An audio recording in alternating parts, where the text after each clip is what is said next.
मोगाच्या भाव भयणीनो, आयची पवित्र पुस्तकांतली वाचपां जेन्ना आमी सांज झुजे वावराडी परब समारंभ आसतना आमकां उगडास करता की देवाचें आसणे वो देवाचें हाजीरपण आमचे भितर जण एकल्याचे भितर आसा.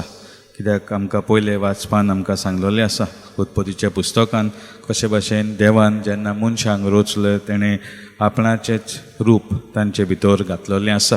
तर आमकां जण एकल्याक देवान आपणे सारकें रचलेलें आसा आनी जेन्ना आमकां ताचे सारकें रचलेलें आसा तो आमकां उलो मारता दुसऱ्यांकूय तशेंच तेच नदरेन आमी पळोवंक की तीवूय देवाची भुरगीं देवान तांकांय आपण्या सारकें रचलेलें आसा.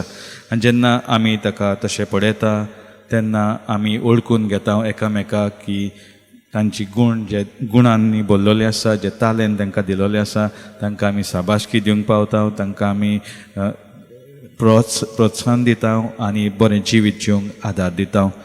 जे परी शुभ वर्तमानान आमी पळयता जेजू आपल्या खासा देश गांवांत परत वेता आनी थंय कितें जाता, थंय देवाचें आसणे आनी देवाचें हाजीरपण ओळखून घेवचे सुवातेर ते आपणाचे मनान कितें आसा पळय ते प्रमाणे जेजूक ते नेमता आनी म्हणटा हो थेवयाचो पूत, मारियाचो पूत आनी ही जावन आसा तेजी भाव भयणां अशी ती चिंतता. कित्याक ती आपणांतूच उरलेली आसली, पडय नासली. जेजून हो बरो वावर केल्लो आसा, हो करीत आसा, ताचे वरवीं तो लोकांक कशे भाशेन आपल्या देवा बापाशी ओळून व्हरता आनी ताचे लागून ताका असली उतरां ती म्हणटात. पूण जेजू कितें करता, जेजू आपलो बरो वावर करूंक थांबना, तो करीत वेता आनी जाता ते भाशेन तांचे जिवितान तो विस्मिता करता. तर आमकां जण एकल्याक आयची वाचपां कितें सांगता की आमी व्हडले व्हडले वस्तूंनी देवाक सोदपाची गरज ना. वय देव सगळ्याच वस्तूंनी आसात जे परी आयचे पयले वाचपान आमकां सांगलेलें आसा.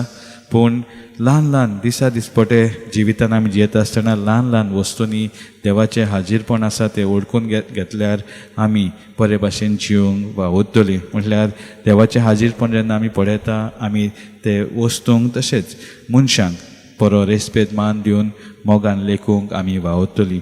तर हीच कृपा आमचे पासत आमी सांत आमी मागोन घेवया.